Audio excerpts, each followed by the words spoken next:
Hey, this is going to be an exciting day, Luke. Hey, thanks for opening up the windows here on the Easy Breeze Yeah, porch. doesn't it feel better in here? Fresh air, Yeah, nothing oh, like yeah. fresh air. Hey, today's kind of a complicated show. It's kind of an interesting show to me, all about this unique home. I think the most unique home ever built in the Midwest for sure. Yeah, I would agree with you. Yeah, we want to show people what's behind the walls, what's underground that they can't see that really makes up the bones of this house. complicated. Yeah, it is complicated. What a recipe. Yeah, but we got some displays. I think we can really show them, So- what this house is made of. Okay, so we're going to get into that recipe and kind of what in the world was that?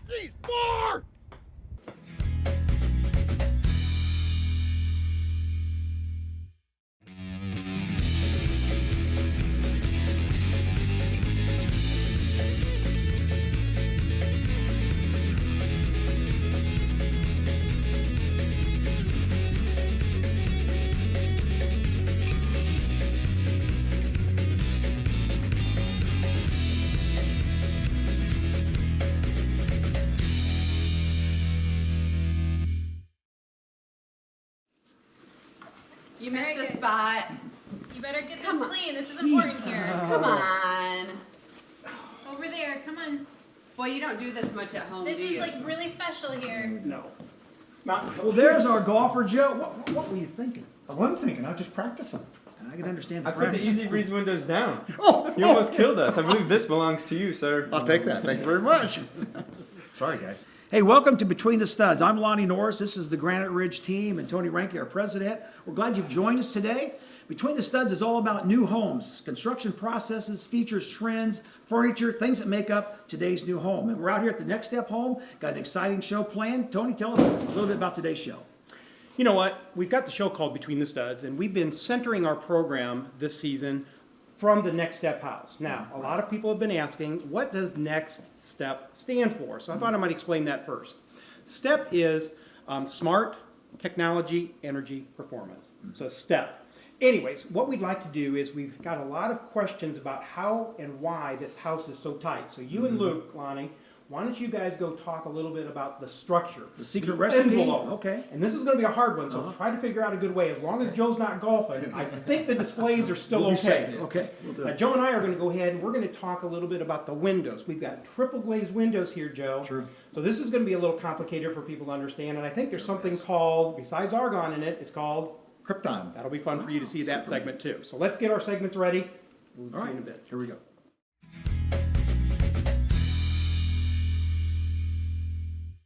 Okay, now the guys have finally finished this and it's clean and streak free. Let's talk a little bit about the railing and the glass application. Sounds good. When we were designing this home, we wanted to make sure we kept with the modern theme, so we thought it'd be great to show a glass stairway application. This is beautiful. Can you tell me a little bit about this glass? I can. The glass is tempered, so it's a very strong glass. So it's kind of like a windshield. Those are tempered. Exactly. So it's not going to shard if it would ever break. It'd be very hard to, but if it would, it's going to be a lot safer. And this is a custom application, so it's something that was done locally here, so you could get any size to Exactly. meet your requirements. Now the newel post, this is very modern and unique. I like how you incorporated the stainless steel in here. Yeah, the newel post you can have a lot of fun with. You can do something a little bit larger. You can do round ones. We wanted to do a little inlay, again, a custom piece, but it's a place you can really dress up your stairs. Now, what are some other neat things that we don't see very often when it comes to spindles or what you can do with the stairs? One of my favorite things is maybe cords. That's become really popular. So you have big cables for your stairs. There's, if you have a lake home or cottages, you could have tree-like spindles, wrought irons, very popular, and just the traditional wood spindle as well. Those are all great ideas. And I know from a safety standpoint, for you and I, we both have small children. And the great thing about a new home is all of the codes. So we don't have to worry about, you know, arms or legs or anything, you know, being stuck in between the spindles too. Exactly, and that's something the designer will work with the contractors about for your new home. Nothing anybody has to worry about anymore, and we'll make sure everything is up to date. Great, just more ideas to think about. All right, Izzy, we're sitting out here at the Next Step House in this gorgeous porch. We at Granite Ridge are getting a lot of phone calls from people that want to bring the outside in by doing a covered porch or a covered patio. And we can do those in a range of, well, probably $4,000 to $5,000. And there's many different ways you can do this. Can you tell us a couple different ways and windows we can use? Absolutely. There's lots of different ways to transition from that exterior to interior living. One of them would be a screened-in porch, which allows, the full feel of nature. We've got the glassed-in, you can have a 3 seasons room type place that you can go and you have your traditional windows. And this is another product that we're using right now a lot is the vinyl window, which is the Easy Breeze window. Now again, you play some golf. Have you ever broken a window? Oh, not even close. No, I did during our golf tournament, but this is a vinyl window product. It's very durable. You can actually, again, it's a no-brainer if you live on a golf course. But with this, it gives that in-between of a screened porch and a glassed-in porch area. With this, you can actually allow for a little air inside the room. You can let the air circulate by letting air come in from the top side, or if it's a beautiful day, you can actually open it all the way up. So there's every way in between there that you can use these windows. So it's a very versatile window and also allows for some protection. Again, it's not a very easily broken window. Just a really nice product. It looks pretty easy to use, Izzy, and I'm glad you closed it because it's pretty cold out here today. It is a little breezy.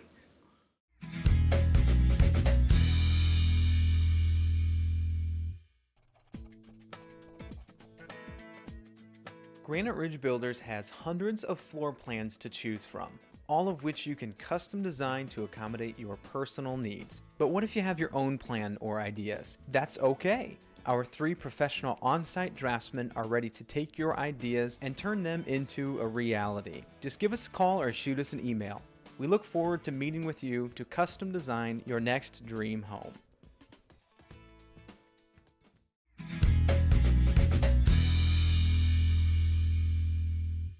Did you know our Next Step home here on Flutter Road is like an insulated bottle? It helps maintain the temperature you want on the inside, no matter what the temperature is on the outside.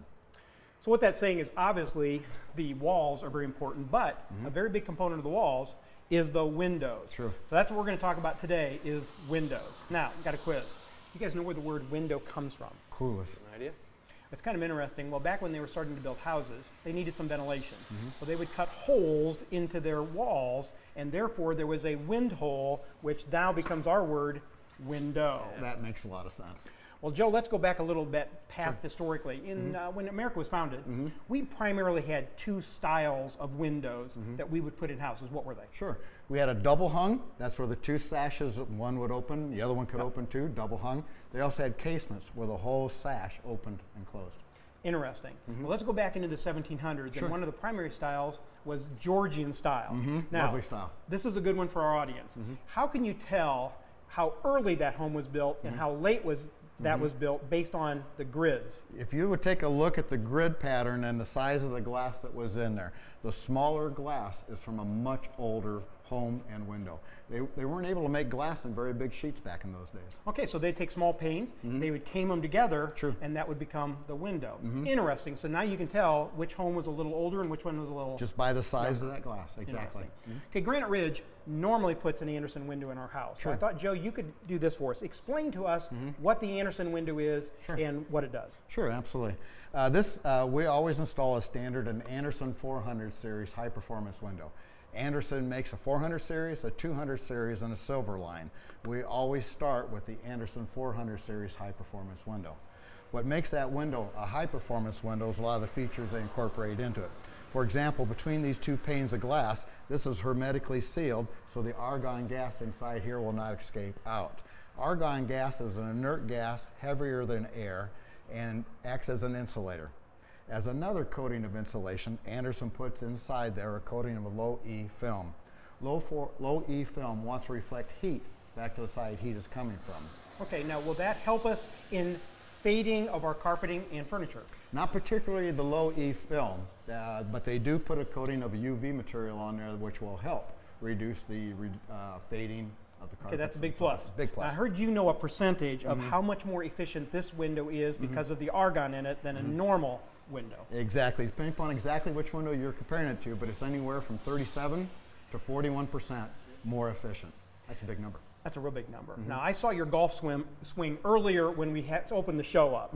Something about that golf club and this window have something combined together. Yeah, exactly. The golf club I used was a titanium driver, Okay. but not to be confused with the titanium dioxide coating that Andersen puts on the outside pane of glass.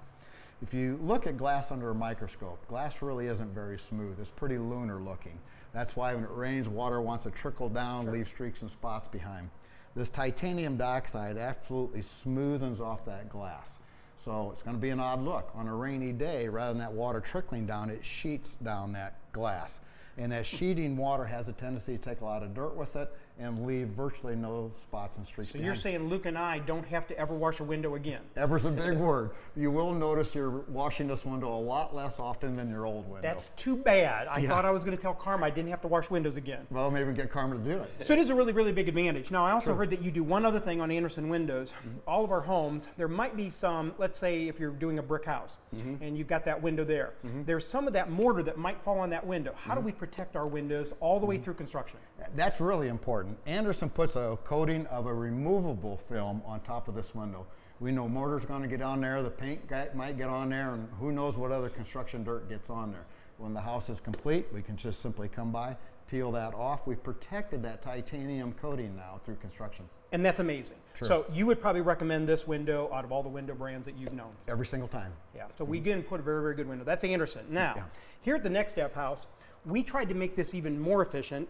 Luke, would you explain a little bit about the difference between our Andersen window and then the new one, it's the gel one? Yeah, so like Joe mentioned at the beginning, we paid a lot of attention to the structure of this house. We wanted to make it like that insulated bottom, and we needed to take our windows that next step. So you mentioned this is a dual pane, that's our standard. We actually did a triple pane here at the Next Step House. Wow. So between pane 1 and 2, you have that argon gas, just like our Andersen windows, but between pane 2 and 3, we did krypton gas. Ooh. Now, krypton gas is heavier than argon gas. Now, the reason you don't hear that in windows very often is because it's very expensive. So, but this gives us an R5 in our window, which is an exceptional value for a window. Absolutely. Now, what's a normal Andersen window? It's around an R2.5. Double the insulation. Yeah, double the insulation. So, and this still has all that low E built into it, so it performs just like our Andersen window, but it does give us that extra pane and that additional R value. One other big thing I want to point out here is you can see this is a cutaway of both of our windows, our Andersen standard windows and our gel. This is a Geldwin triple pane window. So Andersen versus Geldwin. You can see this is a vinyl window and it's hollow inside. The Andersen is also vinyl. It's vinyl cladded, and it's extruded from one solid piece of vinyl, and then it's got wood in the middle. So it gives you the benefits of a vinyl window, but the strength of a wood window without the chance of that rotting out. To learn a little bit more about the differences between these two windows, come on out and see Luke. He's going to be here every Sunday on Flutter Road from 1 to 4, Luke. Yep. Come on out. Please do not pay any attention to the road closed signs at either end of Flutter Road. That's because they're doing construction way down here. It's wide open, the road's paved. Come on in, see Luke. Or if you want your own personal tour, give us a call. We'd be glad to bring you out here and have a one-on-one with you. Now, Kayla, when you're building a new home, one of the big decisions when it comes to selections is what kind of style are you going to go for in your home. This home here at the Next Step Home is very simplistic and contemporary. Can you explain what you've done with the trim work and the interior doors? Definitely. We wanted to get this house to be a little bit more on the modern trend set because that is where things are going now. So we decided to do very simple trim, just very straight, plain base and case, and we did very simple doors, just a one-panel door as you can see over there. Now what really changes the look of it is the door is a dark color, which is really popular right now. That is unique. I've even seen people do black doors and painted trim.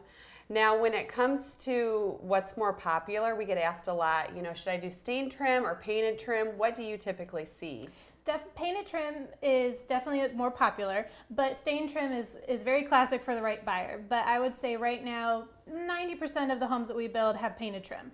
And that gives you more flexibility with your room colors because you can choose a bold color and it will go with the trim just fine. Exactly. Another thing to consider is the type of wood that you're going to be using for your base and case and doors as well. There's poplar, pine, pre-primed. It all makes the stain look a little bit different, and so make sure that you pay attention to what kind you prefer. We've even seen some homeowners do walnut, which is very costly. It is, but it's gorgeous. Now, Kayla, a lot of people can't decide. Maybe one person likes painted, one likes stained. They can't decide. Is it okay to do a little of both in your home? Definitely. We actually did that in this year's parade home. The foyer and entry was painted, and then we stained the great room, kitchen, and nook, and it's wonderful. It just depends on how your style is and how you can blend both of them together, but it works beautifully. We've even seen some homeowners do a stained door with painted woodwork, and that's great too. It is. You have so many different variations, and that's what the decorators at Granite Ridge are there to help you with and how to pull it all together. Now, Kayla, in this home, there is a really unique door. Can you describe what it is and where it is? There is. It's actually right behind us. It's called a jib door. So the jib door is a really awesome door. You can also consider it a hidden door. You see these a lot in movies where people would sneak through different rooms and you didn't know where they were. And it's really cool for this kind of application, something unique that people probably haven't seen for a while. Well, this is great because you may have a room with a lot of doorways. So this helped make this doorway more usable because it's storage. And it's also a good idea, here we have a half bath, but you could have maybe a safe, maybe you have a gun safe, something you don't want people to know is back there. So that would be a great application. It is. I've also seen stairways going up to bonus rooms. It can be a really awesome secluded place that not everybody necessarily knows where it's at. Well, what a great idea.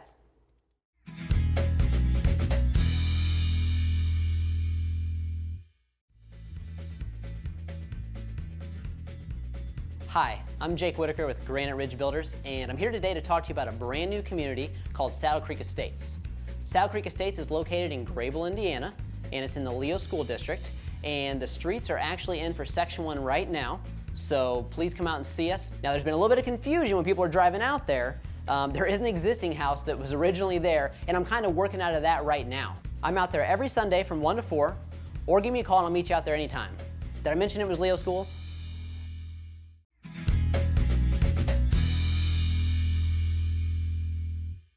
Well, Luke, we've been talking about the Next Step Home and how it's unusual and exceptional in a lot of ways. And as I understand it, it really begins below ground. Right, yeah, exactly. Foundation. When we were starting to even begin to think about this house, we really wanted to start with the footer and work our way up and make sure that we didn't leave any stone unturned by making this house the most energy efficient house out there. Possibly could be. So here we are. This is a schematic, kind of breaks things down for us. Begin here with the footer. Yeah, Explain it to so us. we have 3 different pours here. So we got our footer, then this Okay. is our basement wall, and then this is our basement slab. So in all of our basement concrete work, we actually put Concure admixture in the mix from the plant. Okay. And what's the purpose of Concure? So Concure is, think of it like a through body sealer.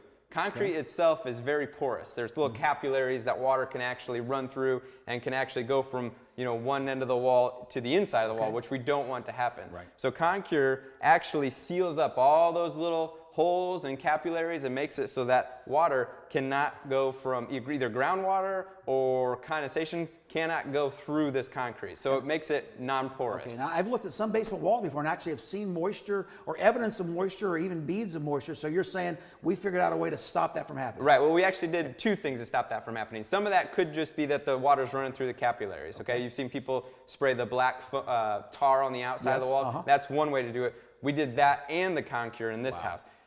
The basement is one of the most susceptible places that have moisture come into the house. So the Concure stops it from traveling through the wall, and then we put this foam board on the outside of the wall. That's very unusual. I've never seen that before, except for out here. So this goes right on the concrete footer all the way up, Sets on the technically footer to all the roof. It goes all the way to the roof. We continued it all the way to the roof. First floor as well. Okay. Yep. How thick is it and what is it? So it's under the slab, it's 2.18 inches thick. So it's about an R11 by itself. Wow. Okay. Yeah. So that gives us a complete thermal break. So you mentioned you've seen, concrete walls on the inside have that. It looks like there's evidence of water. Right. Well, some of that may just be pure condensation, like what you see on windows sometimes when Okay. it's really cold Okay. outside. Okay. You hit the warm air, hits that cold Right. wall and condensates. Well, this keeps that wall warm and really eliminates that condensation happening from the inside of the wall. So our thermal break literally begins on the footer all the way up to the roof. Right, of and this house. and then we bridge the gap here, Okay. and right here, there's actually another 3/8 inch insulation that we put here. So it goes down to the footer on the outside, Okay. and then we pick right back up with that thermal break on the inside. This being the basement floor then, Yeah, right? this is the Okay. basement floor. Okay, wow. So now, down 9 feet in the ground, it stays about 55 degrees temperature-wise, Okay, underground. okay. So it's not a huge change. But it helps, But sure. it does help. That's why we stepped it down to 3/8. But putting that right there, and then this continues all the way to the other footer, Okay. where it picks right back up with Wow. the R11 on the outside. So for our basement is completely wrapped with a thermal break. Okay, and what are these down here? We might as well catch the Yeah, tiles. absolutely. So these are our drainage tile that Okay. runs all the way around the perimeter of the basement wall, the inside outside and and outside. inside, okay. Yep, inside and outside, and then they all run back to our sump pit. They're tied together? They're tied together periodically, Okay. and any of that water that, when we dig a basement, we have about 3 foot of overcut. Mm-hmm. When it rains, and then with the roof, the downspouts, all that is coming, a lot of water right there around our foundation. That water will run down that wall. It'll find that tile. It'll go to your sump pit, pump out, discharge to a swale or a pond in the backyard. It's probably another reason why we want to be careful with our downspouts and splice box to get that water away from the home. Yeah, we would recommend everybody to at least tile out, especially if you're on a basement, tile out about 10 feet or so. Just get that water away from where that overcut is and away from your foundation walls. Just one more step just to protect, if anything were to ever happen. And then, so this is our basement wall, 8 inches or 10 inches, I understand it typically, as far as width? 8 Okay. inches, yep. And then what is this blue material? You can see it over here on the side. Yeah, so anywhere where the wood meets concrete. We try to level concrete out as much as we can, okay. but there is some dips. We can. put a seal sealer in there, Okay. and then we tighten down the bolts, which really compacts that seal sealer see, okay, and gives us a nice seal. That way it stops from potentially bugs or water or air infiltration. So Okay. it serves multiple purposes. So that's part of the Granite Ridge way of doing things. I know we do a blackjack bead as well. Yep. right? So what this display doesn't show is on the outside and inside we do a bead of blackjack or some sort of sealer. Just again, Kind of a triple seal exactly approach. That's really interesting. I think we're going to move from the basement, the foundation, on up through the walls. Yeah, right? yeah. First, we're going to send it to Kayla and Elizabeth. Okay. When we come back, we're going to be talking. So this was all below grade. Then we're going to be talking about everything above grade. Great.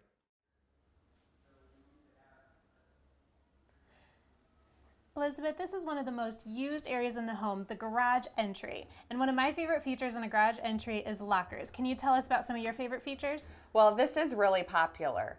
One of my favorite things about these lockers in particular are they're a little deeper. So you actually can sit here and put your shoes on or do whatever you need to do before you get out the door. Another neat thing is they actually do have some doors. So, we hear sometimes people don't like lockers because they look cluttery because you're throwing everything, but they do have some doors here.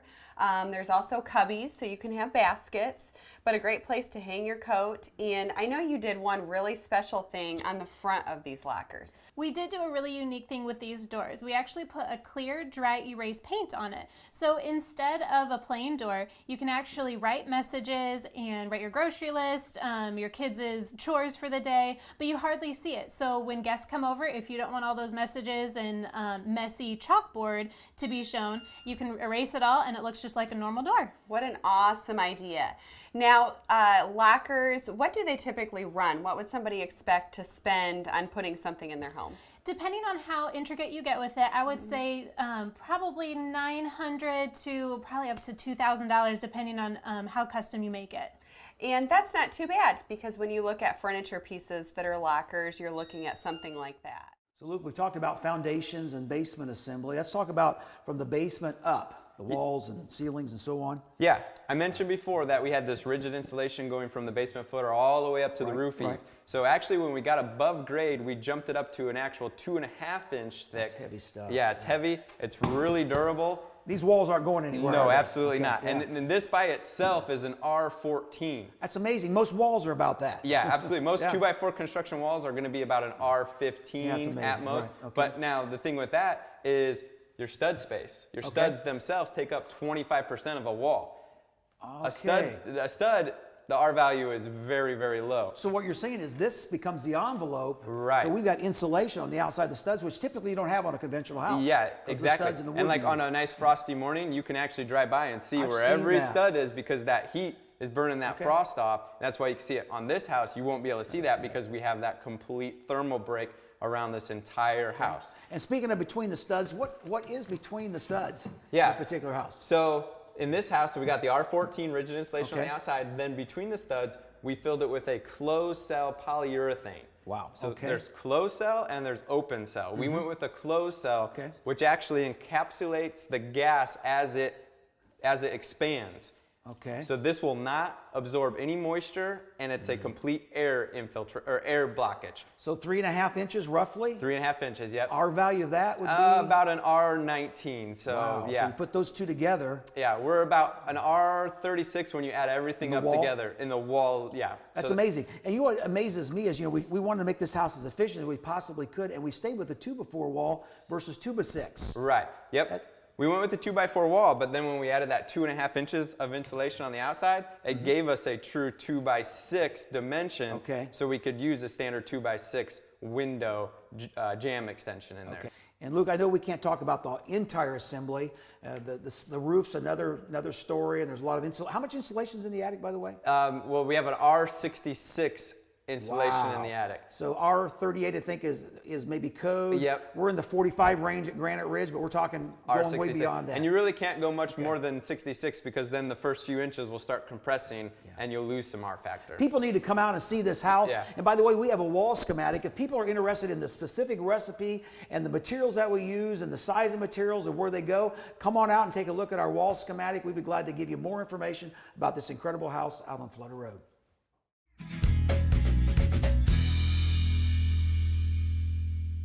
Joe, I think it's time that we wrap up the show today. If we could find our colleagues. Yeah, I'd like to know where everybody I don't is. know where they're at, but, Yeah, but have exactly. we touched base or talked about everything? We should probably talk a little bit about that road close sign, maybe. Okay. Where'd you guys come How'd you from? guys get in here? Anyway, that road close signs, they can still You're get right. in. We're I on think we need to Flutter talk about Road, that a little and, bit. and we're out here on Sundays 1 to 4, 1 to and 4, people yep. can come out. And also, we use this show for special. Holy cow. I Where did bet you guys come from? We're getting hitting closer. I don't know, but Anyway. yeah, we use the home for special activities. People can come out and Yeah. and bring their own office out. I think they should know that. They Schools can come out. yeah, holy cow. Well, I guess. How'd you guys- I guess we can close. I guess we can close. Thanks wrap for it. joining us today. It's been fun. If you have any questions about the show, visit us at the website or the phone number noted on the screen.